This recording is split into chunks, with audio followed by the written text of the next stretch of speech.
Hello, guys. Long time no see. I guess it might be several months since my last online episode, right? And today I'd like to share an interesting topic about how to make good use of Jira reports to identify the real problems inside your team. And the title is Decode Sprint Reports, Turning Data into Actionable Insights. And why I want to share this? Because this month I attended an online Scrum Masters Summit in Europe, and this was my lightning talk for the conference. I guess it might be useful for anyone who wants to make good use of Jira reports, especially for anyone who are project managers or Scrum Masters. And that's why I decided to release the presentation again on my channel. So before getting into today's topic, I'd like to share a story with you about how our management misreads the sprint reports. I believe everyone will be familiar with the burn down chart, right? It tells you the remaining work for the sprint, and even it could be reviewed in data Scrum to expose hidden issues right away. But what if the chart cannot always tell you the blockers all the time? Even you already had discussion with your teams. I still remember last year I noticed a weird situation of the team. Initially, the burn down chart looks as usual, and as time went by, I found there was a flat line forming when more sprints passed. The team began taking additional time to handle the remaining work. And as the management noticed the pattern, they started questioning the team leads. What's going on with your team? Why are you stuck? Right? Of course, this made the lead very nervous. Even if we had many reflection meetings with the team, often we just got some obsolete answers like, "We are still working on the stories; they're just not done yet," or "Our QA was overloaded. We are queuing for testing. Please give me more manpower." Or "The technical debt are slowing us down." Yeah, it might be the reason. Well, although these reasons sound reasonable, but I didn't have strong evidence to prove that.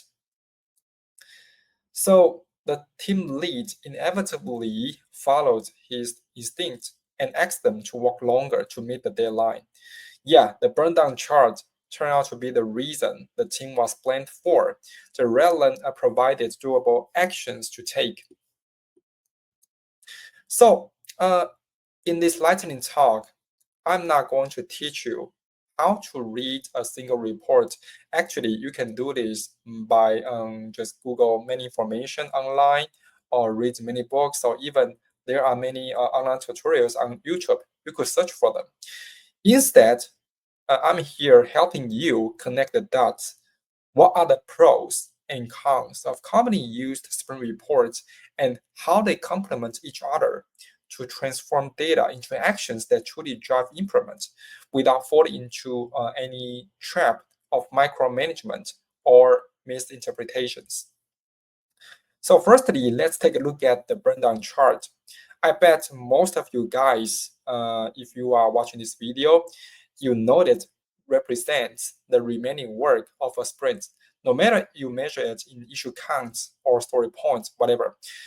To sum up, it's a great tool to help us understand if there are potential issues happening to a team and stay focused to consume the workload as possible as we could. However, for the same pattern, it might come from different situations. For example, when we suffer from a flat line that no more workload is burned down during the sprint, so what is the issue? It might be resulted by big stories, manpower shift, or dependency issues, right? Of course, these issues sound reasonable, but we also want to understand where it comes from, where it's wrong inside the working process. If we get it, we have more confidence to take right actions to improve it and don't waste a lot of time on wrong areas. So in order to understand where the issue is happening, we need to make use of another tool, Cumulative Flow Diagram, CFD. It records the cumulative amount of items at stages inside your workflow. Usually in project management tools, they might provide similar functions to help you understand how items flow through the system. Often, we could identify the bottlenecks from CFD when we observe abnormal accumulation at some stages. So, when we look at the burndown chart and CFD together, there is a surprising insight. The former points out what might be the issue, while the latter tells you where might the issue happen. With this insight, we cannot wait to take actions, right? But when we start taking actions, one more thing just comes into our mind: how to evaluate your improvement effect. Because whatever actions you take, you always need some evidence to tell others how much effect you have achieved, right? And especially the management also emphasize this. And in terms of process improvement, the management would like to see two aspects. The first one is if you could deliver more, and the second one is if you could deliver faster. So in order to measure the effect, it's inherent that the control chart comes into our view. It's a powerful tool to visualize cycle time trends. It provides us the information how our delivery processes are performing over time. Usually, I focus on two metrics from the control chart: the rolling average and the standard deviation. First, the rolling average indicates delivery smoothness. This means we can easily see if our deliveries are consistent or if there are fluctuations, just like the blue line here, that needs further addressed. Next, we have the standard deviation. It means delivery reliability. Usually, a smaller standard deviation, just like the narrow light blue area here, implies the delivery times are more predictable. This is crucial for maintaining customer satisfaction, right? Essentially, these two metrics give us a clear picture of our workflow efficiency and help us identify areas for improvement. In my habit, I will make it simple to read. For example, I was used to sampling data on Fridays to see the trending line in the long period. However, although it tells you the process performance, it cannot identify the bottlenecks that cause fluctuations and low reliability from the data side. To overcome this issue, we again combine the CFD and the control charts together.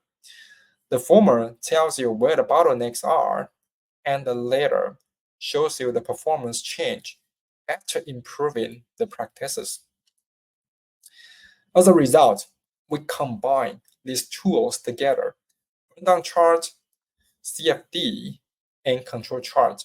Each one helps you clarify what might be the issue, where is that, and how much improvement we have done after taking actions. If you make good use of this chart and ask the right questions: what, where, and how, I believe you are able to unlock the team potentials very easily. Okay, it's final. First, just remember, no single chart gives you the full story.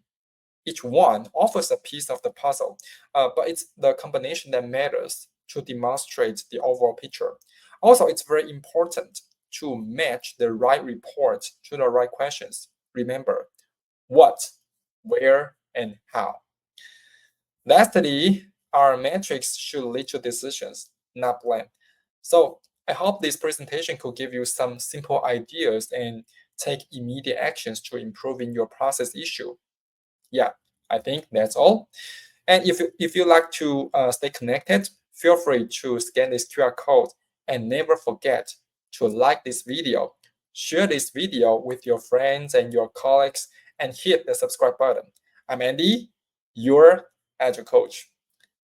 Bye-bye.